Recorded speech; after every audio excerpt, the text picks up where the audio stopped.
Thanks so much for coming today. It's really great to have so many people join us for this book talk.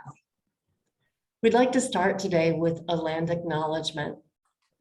The UC Berkeley Library recognizes that we sit on the territory of the Wichin, the ancestral and unceded land of the Choqueño-speaking Ohlone people, the successor of the sovereign Verona Band of Alameda County. This land was and continues to be of great importance to the Miwagma Ohlone tribe and other familial descendants of the Verona Band. We recognize that every member of the Berkeley community has and continues to benefit from the use and the occupation of this land since the institution's founding in 1868.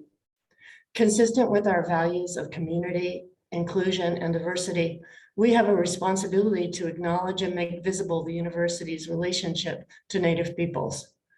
As members of the Berkeley community, it is vitally important that we not only recognize the history of the land on which we stand, but also we recognize that the Miwagma Ohlone people are alive and flourishing members of the Berkeley and broader Bay Area communities today.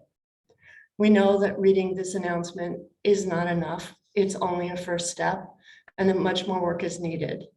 Contributing to the Shimmy land tax is one way that I feel I can support the important work that's being done by the Segura Te Land Trust. And Amber's going to be putting their URL in the chat. For those of you who don't know me, I'm Susan Edwards. I'm the head of the library's Social Sciences Division. I am so thrilled that our first book talk after 2.5 years of sort of silence is featuring two of our very own on a very important topic that's crucial for academic librarianship today. We're very, very lucky that we have Corliss Lee and her co-editor, Brian Lym, here to talk with us today. Corliss Lee, using the She, Her series, is the American Cultures Librarian at the University of California, Berkeley Library, as well as the liaison to the American Studies, College Writing, and Ethnic Studies departments. Corliss is a member of the Instruction Services Division. Those of us who know Corliss and who are fortunate to get to work with her know that she is passionate about diversity, equity, and inclusion in libraries, and in empowering undergraduates through information and disinformation literacy. She's a 2-time graduate of UC Berkeley, getting both her BA in English and her Master's of Library and Information Science degree. Corliss was awarded the Distinguished Librarian Award by the Librarians Association of the University of California in 2020 in acknowledgement of her outstanding service. Brian Lym has been an academic library leader in New York and California, including serving in a leadership position at Hunter College, Adelphi University, and Napa Valley College. His career began as a student library employee at the University of California, Berkeley, where he earned his MLS and MS in Wildlife Resource Science and his BA in Humanities. Brian is actively supporting and advancing inclusivity, equity, and diversity efforts in his current position in the Sonoma County Library system. A tiny bit of housekeeping. We are going to have a question and answer session at the end. You can write your question in the chat at any time. We'll be tracking them, but otherwise we ask that you hold your questions to the end. At that point, we will stop recording and you can raise your hand or again, put your message in the chat. At this point, I'm turning it over to Brian Lym. Thank you, Susan. Welcome, everyone. Today, we're going to talk about why we decided to do this book and how we got started. We'll have advice from ACRL Publications about how to publish your own book. And we'll be really honest about the mistakes we made and what we learned. We'll talk about each chapter so you know which ones might interest you. And we hope you'll join us in conversation afterwards. Next slide, please. How did it all begin? I was inspired by the ACRL Symposium for Strategic Leadership in Diversity, Equity, and Inclusion, which was held in 2018, where I was invited to speak and present my thoughts as a library dean about the Ithaca SNR report, Inclusion, Diversity, and Equity, members of the Association of College and Research Libraries, Employee Demographics and Director Perspectives. Attending and presenting at the symposium made me realize it would be terrific if there could be a way to capture the kinds of ideas and solutions being shared at the symposium. More than a solitary blog, solitary journal article, conference paper. So I was inspired to consider publishing a book that would be a compilation of current thinking about DEI and the academic library workforce. I then approached Aaron Nevius, content strategist at ACRL, about the possibility of the book, and then consulted with my colleague and co-editor, Jonathan Kane, about a book proposal. Jonathan wisely suggested that it be titled A Handbook with Practical Solutions for Academic Libraries. Shout out to Jonathan. I think you might be here today. Thereafter, I invited co-editors for this endeavor, Corliss Lee, Tatiana Bryant, Jonathan Kane, and Kenneth Schlesinger. I then submitted the proposal to ACRL after assessing there was no other book of its kind. Next slide, please. So you'd like to publish with ACRL. If you're interested in publishing with ACRL, we have some tips for you, courtesy of Aaron Nevius, content strategist for ACRL. ACRL is looking for unique prescriptive books and or cutting edge research. Before preparing a book proposal, potential authors and editors should reach out to them to discuss their ideas.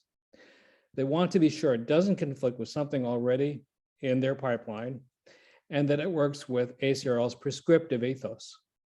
Authors and editors do not need to be published before, and ACRL welcomes proposals from new authors and early career professionals. Next slide, please. So Aaron's advice to us was, keeping a few things in mind. If you are searching for a subject to write about, think about what unique experience or expertise you have to bring to bear, to share with the larger community that addresses current or emerging needs. Next slide, please. And while writing or editing, be as prescriptive as possible. It's always important to explore and explain theories, as she says, but be sure to include detailed how-to advice so that readers and viewers can incorporate your new practices into their work. And bulleted aids, visual aids, such as charts and step-by-step instructions are all welcome ways of making complex information more easily digestible. Next slide. You know more about the topic than you do. Your knowledge, experiences, positionality, and ideas are all valuable to the profession and very much worth sharing. If you don't write it, who will? And be sure to set a schedule with interim due dates and stick to it.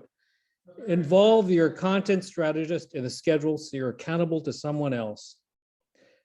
Use your content strategist, colleagues, and friends to help you get unstuck or move past a particularly difficult question or passage. Allow yourself to take breaks. Sometimes a step back is all you need to see the problem differently. And starting is the hard part. Next slide, please. And there's the link to a detailed overview of the publication process. And next slide. Well, speaking of the timeline, here it is. You send out your call for proposals. You give them 6 to 8 weeks to submit their proposals. You spend 6 or 8 weeks reviewing the proposals, making your decisions, notifying authors. The authors get 12 to 16 weeks for authors to write chapters. You spend 4 to 8 weeks reviewing the chapters, editing, making suggestions. The authors get 4 to 8 weeks to revise, and maybe 4 to 8 weeks for chapters that need a little bit more time. And then you add 1,100 weeks to account for a global pandemic. So we started this project in 2019. I don't have to tell you what 2020 was like. You were all there. We were supposed to submit in June 2020, and we actually ended up submitting in June 2021. So it took a year, an extra year, and the book was published in February 2022. Okay, so the effects of that global pandemic were pretty much what you would expect, and you all lived through. everybody's lives were upended. Authors blew through every deadline. We blew through every deadline. People were retooling jobs, learning how to do things remotely. Some authors actually changed jobs. Brian changed job. 2 of our co-editors changed jobs. Some people were ill. Some people were caregivers. There were deaths in the family. Sadly, one of our authors, LaTanya Jenkins, actually passed away, and the book's dedicated to her. A couple of our authors had to withdraw chapters that we really wanted to have. So there was a lot going on. And of course, when you're an editor, you're supposed to be reminding people about deadlines, but it's a little harder to do. Hello, there's a global pandemic, a national racial reckoning, traumatic election cycle, but how's your chapter coming along? A little hard to do. We also, this was a great time to have a complete existential crisis, as we were wondering, our original framework called for libraries to leverage existing resources available within their parent institution. This is not a big surprise. It's what libraries have always done.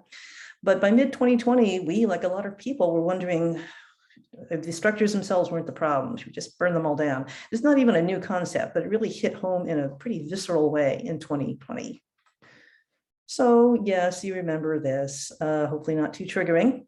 What it's like to be in the middle of a book project and, have an existential crisis and deal with the pandemic and 30 authors and so on and so forth. Anyway, then we had saving graces. Thankfully, Aaron Nevius was patient, supportive, wise, answered all of our questions, never gave up on us. Our co-editors, Tatiana, Jonathan, Kenneth, they reviewed text, they helped us with challenging contributions and with the hard questions. Especially the pieces we wrote, the preface, introduction, and the afterword. And I think the afterword was Tatiana's suggestion. And as Aaron suggested, we leaned on every support system we had: colleagues, friends, family, anybody who would listen, the nice person at the Thai takeout place. Thank you. You were all part of this. Lessons learned. Well, needless to say, sorry. Still haven't figured out the whole Zoom thing, apparently. As is sometimes the case, by the time we finished the project, we may have finally learned what we should have known in order to start the project. Of course, then we were done. There's a lengthy lead time in any book, especially a book during a pandemic, and things change. DEI in libraries changed, the world changed. Not really sure what we could have done about that fact, but it's something to know about. We do wish we'd been a little more proactive and sought out chapters on certain topics, especially library school diversity, since the library school population is not that much more diverse than the librarian population. And obviously that is a bottleneck in terms of diversifying the profession. Staying organized is a real challenge. You're communicating with, in our case, over 30 authors, about 19 different chapters, some of which went through one draft and a few changes, some went through 4 drafts and many, many, many changes. They all came at different times. There were all these different questions, details, who has illustrations and do they go with what? Version control, which version of the chapter are we working on? Do we have the same one? Incompatible software, you name it, it's out there. And Aaron's advice to, take a breather every so often. Don't know how often we did that, but that's good advice. So somehow the book happened despite us. We might have been naive enough at the beginning to think we were shaping the book, but the book, of course, ended up having a life of its own, as these things often do. Chapters ended up sort of organizing themselves. And of course, the book was really shaped by our authors, who were very different and had very different goals, all sorts of things happening, but they were all passionately committed to diversity, equity, and inclusion, and dedicated to making changes, big and small. I think when we work at a UC library, we forget that not every library thinks about equity and inclusion issues as much as UC libraries do. Now, most of us probably think, and rightly so, that UC libraries don't do enough, but there are a lot of libraries that do even less. We spoke 2 weeks ago at the Long Island Library Resources Council conference, and we did a survey of the participants in advance. Now, there are only 18 participants. This is nothing you can generalize from, but 44% worked in libraries that didn't include DEI in the library strategic plan or mission statement, didn't provide any DEI related training, and 83% of the participants didn't have a DEI committee. And from the conversations we were having, we had the impression that things, that not everybody felt that there was really much going on in their libraries in terms of diversity. So we think that there are libraries that need small wins, and we hope that there are libraries ready for real change, and we hope that we have chapters for both. So we didn't know the name for what we were doing until we heard Tressie McMillan Cottom give the ACRL 2021 keynote address. She talked about pragmatic hope, having a set of beliefs and ideas and knowing from the outset that you're going to fall short of them, but figuring out how to try anyway. Pragmatic hope is about translating those big ideas, human-centered, ethical, fair, just. What does that look like at Tuesday at 5? So here we are. It's Thursday, past 3 sometime, and here's what our hope looks like. Needless to say, we have no favorite chapters. They're all equally amazing. And of course, we're being recorded, so we think you should read them all. But maybe we can give you an idea of which ones to start with first. All right. So the first 2 chapters are about recruitment. The first chapter is urging a change from passive, the recruiting we've always done, to more active hiring, being proactive, anticipating issues in advance. It's full of practical suggestions. One thing I like is that they include tips for employees without hiring responsibilities. So even if you aren't the hiring person, things you can do, tips for people with hiring responsibilities, and tips for administrators. The second chapter advocates for injecting their core values of inclusivity and empathy into the hiring process. And it has a bigger picture approach. They're planning for the entirety of the employee life cycle. 6 stages: attraction, recruitment, onboarding, development, retention, and separation. And the next 2 chapters kind of complicate the ideas of who we're hiring, and in ways that we hadn't really thought about before. Gendered ageism is an interesting topic. It's an equity issue for individual candidates, but the profession as a whole has no shortage of middle-aged women in the field. The article doesn't address in any depth issues about race and ethnicity, but if white middle-aged women find it hard to get jobs, we assume it's even harder for middle-aged women of color. And in our desire to hire underrepresented folks, we often focus on emerging leaders and digital natives, but that sometimes runs us into the possibility of also being ageist. The author of chapter 4 did a brief survey, summarized respondents' opinions and why there are relatively few librarians with apparent physical or sensory disabilities and what they could do to improve their chances of being hired. Chapter 5, this library was hiring 50 employees over a 5-year period. And so they decided to make a real investment in mentoring. So there's a lot of, there's a literature review, there's lots of nuts and bolts things, but they also took a long view of the mentoring program. They saw the program as having 5 phases, including assessment. So they were really doing something really special about mentoring. Chapter 6 is a really interesting chapter. It's about library leaders of color. The author interviewed 12 library leaders of color. In the interest of transparency, we should mention that Brian was one of them. She found no single path to leadership. And she knows she can't generalize from such a small sample size, but so it's mostly qualitative, but it was definitely worth reading to see what kinds of experiences they had. They include sort of next steps, what the profession should do, and also tips from the interviewees about advancing into leadership. One quote, perhaps the most profound skill widely shared among the deans was their ability to cope and thrive in highly racialized situations. This one sort of straddles recruitment and professional development. It's not just about hiring diverse student workers, but also about significantly revamping their training and including diversity training for student workers.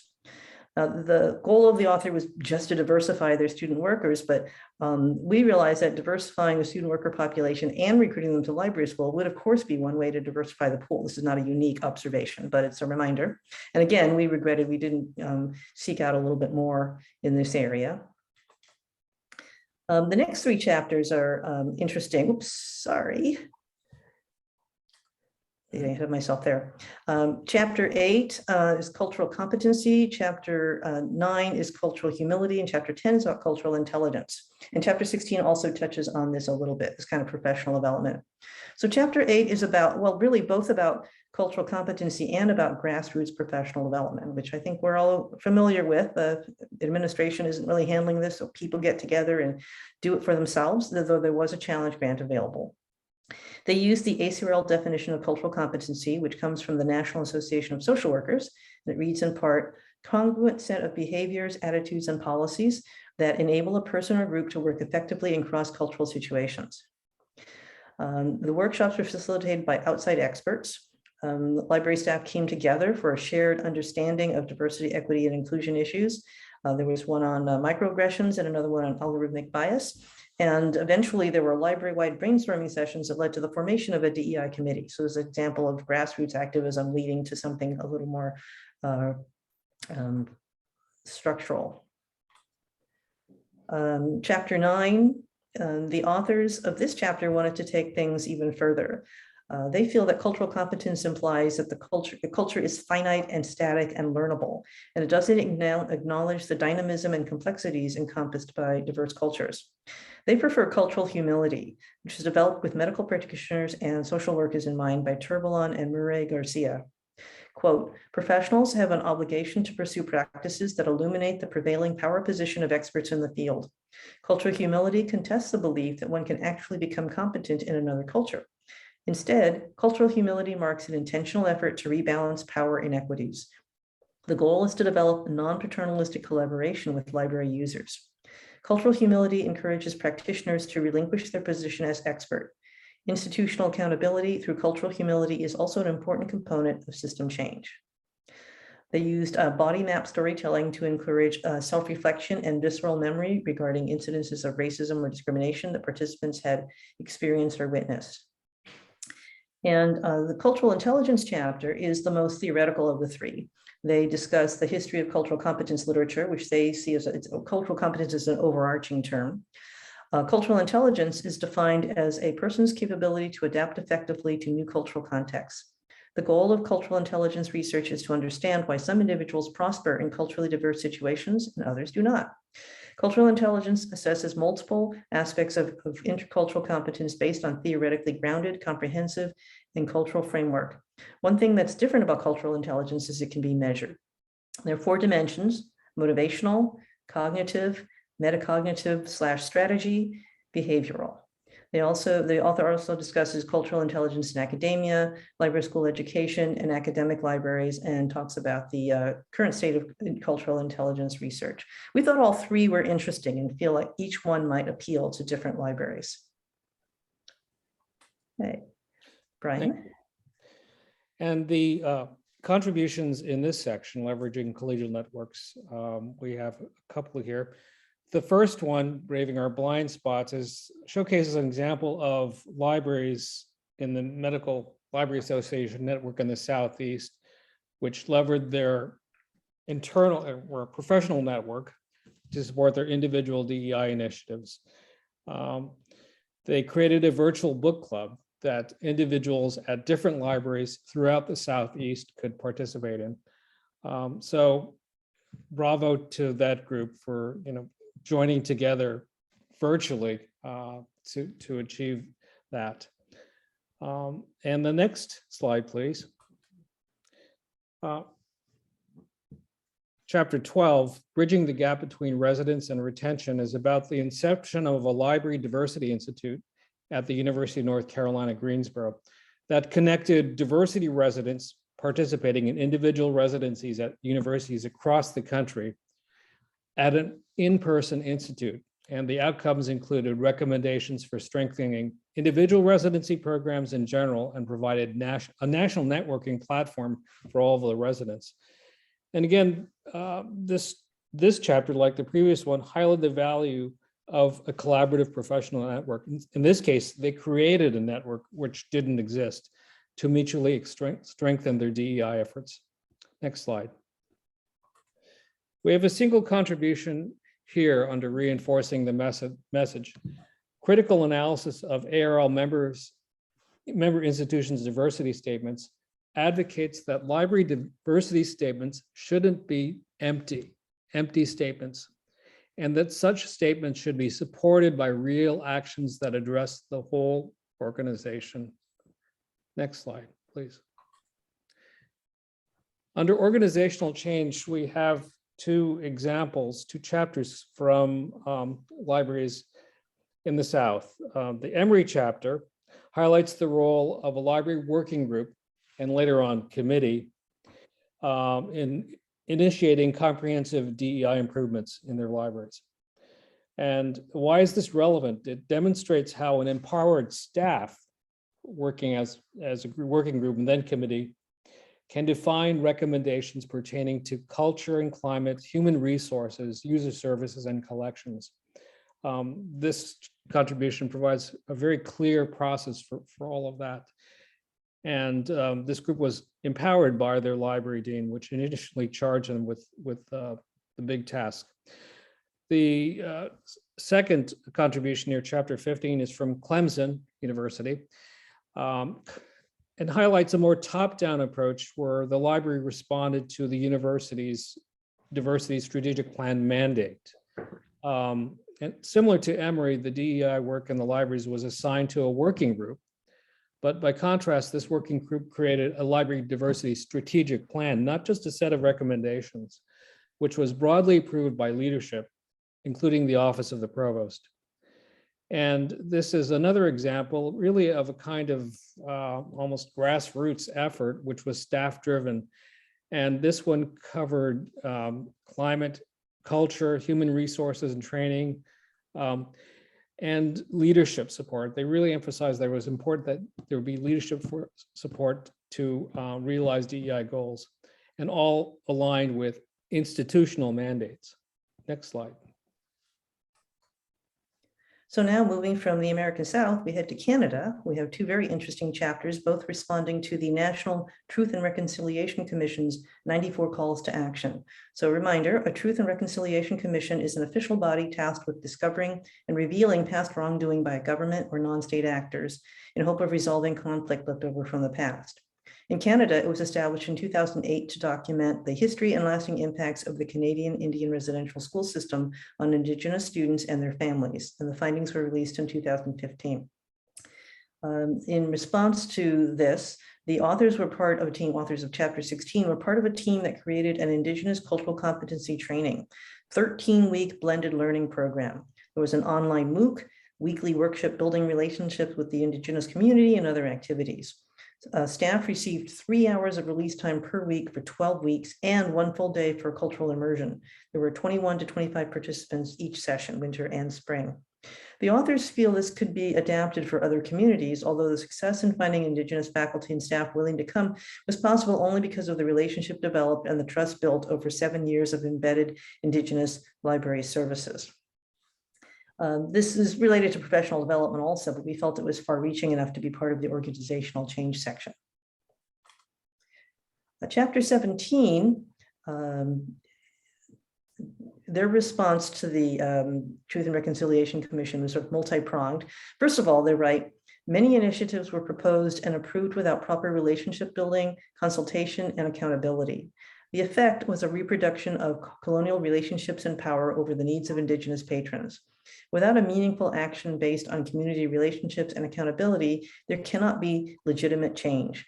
We note that the responsibility of learning and relationship building and reconciliation should be settler labor. They developed cultural competencies training, inviting Indigenous educators and facilitators to disrupt the assumption that Western academic practices are the default. They hired 2 research assistants to help with addressing metadata practices, so subject headings, identifying problematic terms, and finding alternative thesauri to use. They did an environmental scan, which included 38 institutions, and they developed an Indigenous library service toolkit, which sadly is not in the chapter. And under assessment, a couple of contributions. The first one, assessing DEI efforts in academic libraries more than a body count, outlines the development of a self-assessment audit to measure libraries' progress on DEI initiatives, measuring level of engagement and progress towards DEI goals, addressing strategy, organizational structure and processes, and human resource issues. A revised version of the audit that's described in this article will have an inventory of activities that users can use to clarify as their completion of the audit. And there will be not just an overall score that the participating libraries get, but suggestions for improving their libraries in terms of DEI goals. And it's a holistic assessment that can be administered alongside with standard instruments such as climate call. And the other contribution here on diversity, equity, inclusion plans and programs in ARL libraries is an analysis of DEI progress of ARL libraries, focusing on plans and services. And it's essentially a comparison of two spec kits, one from 2010 and one from 2017, that looked at DEI programs and services initiatives at ARL libraries. And this chapter suggests that the forefront of DEI change in libraries is now in connection to social justice efforts and developing library leaders, again, the focus on leadership, who embrace and advocate for DEI improvements. Thank you. Next slide. We encountered other intriguing literature while working on the book, and it all just sort of spilled over into an afterword. We asked some questions that hope someone else will take up someday. It's certainly not a comprehensive overview of DEI issues, but just more great stuff. Retention, of course, is an important topic, but the literature is rather weak. We do cite a couple of interesting articles, and this seems like a place where more work needs to be done. We absolutely did not imagine we'd be talking about ARL directors at all, but a couple of Ithaca S+R reports gave us pause. Library directors are more likely to consider their own library more equitable than others. Even directors of more homogeneous libraries will see their libraries as more equitable than other libraries. Also, library directors recognize the lack of diversity among their staffs as problems, but blame external factors. The 2021 report notes that most library directors did not expect that employees of color would be disproportionately affected by cuts due to COVID-19, sign of cluelessness on the part of ARL directors. There were more articles about recruitment, including one that looked at corporate diversity efforts and what libraries can learn from them.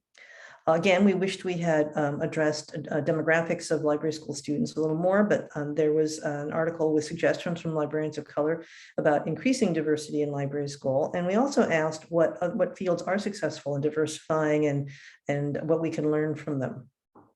There are many articles about the barriers to recruitment. One radical proposal we were quite taken with: take the salary savings from retirement and sponsor 2 new people of color a year to go to library school. Simple, elegant. We can't survey every college student about why they don't go to library school, and you couldn't have them all go to library school anyway, but we can survey library assistants, and a couple of people have. Not surprisingly, the issues that prevent library assistants from becoming librarians include low pay, negative stereotypes, limited job opportunities. We certainly didn't try to do justice to the critical librarianship literature, but we did note a few things related to the topic of the book. We quoted Emily Dravinsky, now incoming ALA president, about her definition. Critical librarianship offers a framework for thinking about our work that asks how library structures came to be and what ideologies underpin them. April Hathcock writes that the standard requirements of application form, resume, essay, transcripts, letters of support assumes that applicants are situated in positions of white, middle-class, cisgender normativity that allows for the temporal, financial, and educational privilege that fulfilling these criteria would require. Reworking application processes to accommodate applicants with different backgrounds and experiences in no way requires lowering standards. Brown, Ferretti, Lung, and Mendez-Brady write that, quote, a common misconception about our failures to diversify librarianship is that there is nothing wrong with the profession. Framing the library as inherently good or within contexts such as centers of democracy and neutrality conceals covert structural forms of racial exclusion that protect white interests.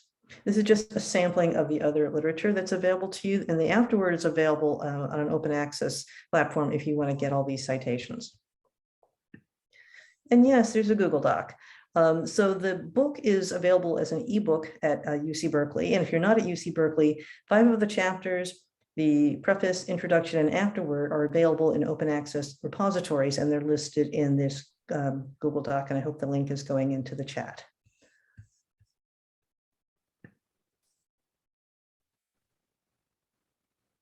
Susan. Right, finding the unmute button. Thanks so much, Brian and Corliss. That was fabulous. What an overview and so much to discuss. And luckily we have some great time to do it. Also want to thank Amber Lawrence for the wonderful tech support that's happening and making all of this go smoothly behind the scenes. So we're moving into the question and answer phase. We'll be turning off the recording so that you can feel free to turn your camera on if you like, and just raise your hand and we'll be called on, or please do put questions in the chat if you don't feel quite comfortable with being seen or heard in person. We'd really love to have a discussion happen.